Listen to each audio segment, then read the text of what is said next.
There are probably some people out there that would like to join the Army, maybe make it to specialist, become a part of that E4 mafia, and then just ride it out to retirement and never have to worry about the responsibility of being a non-commissioned officer or being that sergeant. But that's not actually a thing you can do. There is actually an expiration kind of date on your rank as far as when you need to get promoted, and that's what we're going to be talking about because I'm U.S. Army veteran Christopher Chaos, and let's talk about some of those basically expiration timeframes for the different ranks on the enlisted side.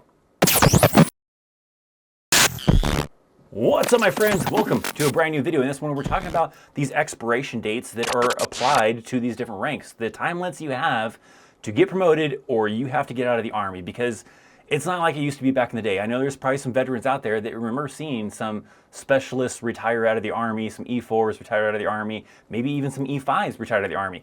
That is not a thing you can do in current day's Army. When I got applied, I'm not 100% sure. I think it was maybe around like 2010, 2011, maybe even a little bit before that type of thing. But at some point in time, they introduced what's called RCP, or retention control points, and that's what this is actually talking about. These are the limits as far as once you get to this amount of years in the Army, you have to get promoted or you're gonna have to get out of the Army.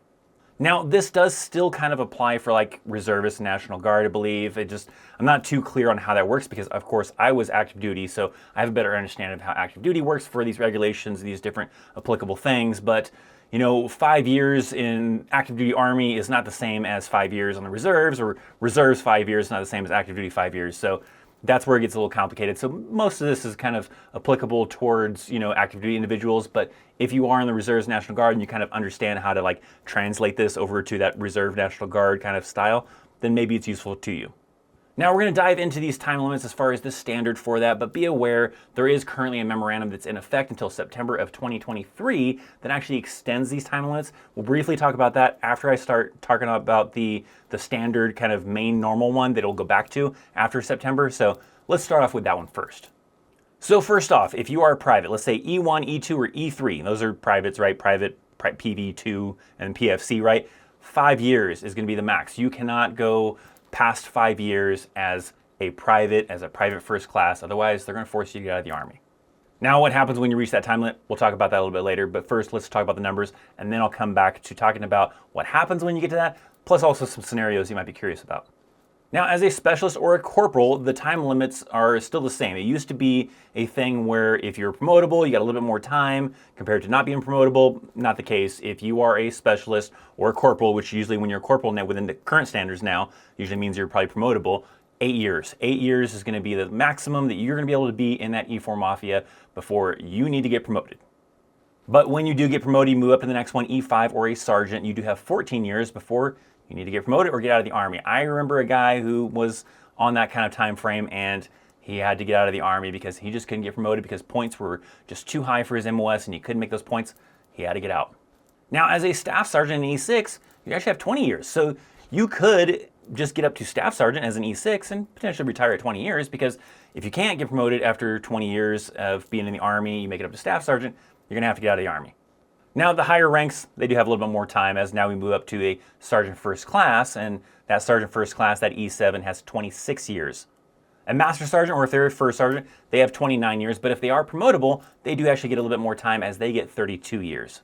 Now, that is also the same for a sergeant major or a command sergeant major. They also have 32 years, but there are scenarios that allows them to go past that 32 years. A lot of times what the Army is more looking towards is the age of the individual, not necessarily how long they've been in, because there are sergeant majors, especially like command sergeant majors, that can go in and stay in the Army for even more than 32 years. So we won't talk about a lot of those scenarios, but there are some other scenarios that you might be curious about.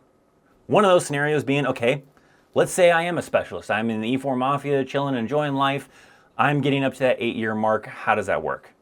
Well, like I talked about, you're going to have to try to get promoted, hopefully, if you want to stay in. But if not, when you actually reach your ETS date, you're going to have to get out. So that could mean you might do a little bit more than 8 years. Let's say you're in that scenario where you've been in E4 for a long time, and now you're coming up to the 8-year mark, but you still have another year left in your contract. They're going to allow you to finish off your contract. So you just won't be eligible to be able to re-enlist to stay in the Army. Once your end of your contract comes, your ETS date comes, you're going to have to get out of the Army. So with that scenario, you could end up with someone who has been in the Army for 9 years, 10 years, and still a specialist, because that's the end of their ETS date, their end of their contract. They're not just going to immediately, they reach 8 years, kick them out, they're going to let them finish off their contract. That would also be the case if you had an individual, let's say they got reduced in rank. They were an E5, they've been in for, let's say 11 years, and they got reduced down to an E4, then that could end up kind of screwing them up to where they would have to just get out of the Army at the end of the contract or try to work their way back up to the rank.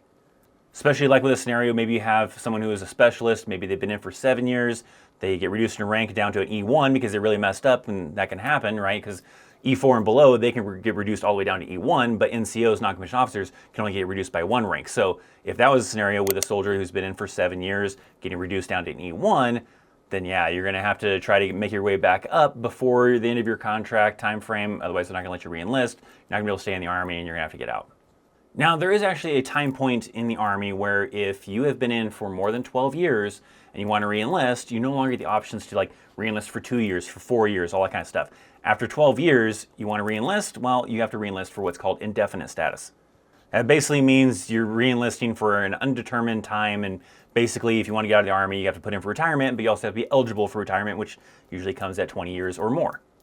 Let's say maybe you have a scenario where you have a staff sergeant. Maybe they've been in for 17 years, they get reduced in rank because they messed up, and they get reduced down to E5. Well, 17 years is more than the limit for an E5 is, which is 14 years. So in that case, that individual is going to probably have to either get out of the Army pretty much right away, practically, not immediately, but they have to go through a process of getting out. Or if they're eligible to request for early retirement, then they might be able to go that route if they're eligible for that. Otherwise, if it had been a thing where like, it was like 13 years and that happened, then they could just get out of the Army when their RCP date came out, which would have been 14 years. But because this individual's been in for 17 years, it kind of makes it kind of in limbo, because there is another category for individuals who's been in that indefinite status for more than 18 years. So this is where things get a little complicated. So I'm editing the video and I realized I didn't do a very good job of explaining this part because this is the confusing part of it. But let me try to explain it a little bit better here. So in this example, right, the staff sergeant has been in for 17 years, got reduced down to an E5. So they would have the option to where they would be able to get out on their RCP date. But in this case, they've already passed that for 14 years for the lower rank of E5.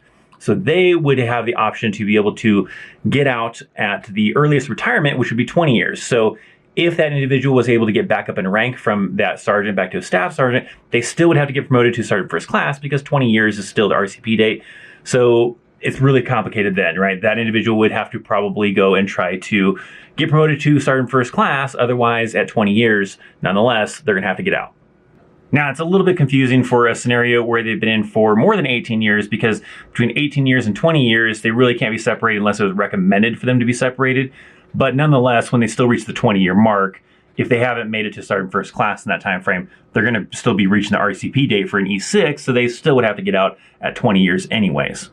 Someone past 20 years is a little bit different too. If you had a scenario where, say, a sergeant first class got reduced down to E6, well, they've been in for more than 20 years, they're indefinite, but they've gone past that 20-year mark for E6, they would actually have to retire. They don't get any kind of leeway to be able to try to work back up in rank, try to stay on longer. They're essentially going to have to either retire no earlier than 90 days, but no later than 180 days. In that example, if you're a sergeant first class and you got reduced down to E6, you had to really screw up for that to be a scenario, and they probably don't want you staying in the Army anyways, so your options are going to be probably highly recommended that you just retire in the first place, but based on those regulations, you're going to have to retire between 90 days and 180 days. Okay, so I believe that was the complicated part that I kind of screwed up in the original edit, so let's get back to the original edit, the original video that was put together. Let's get back to that one. Now, let's really quickly talk about that memorandum that's in effect until September of 2023.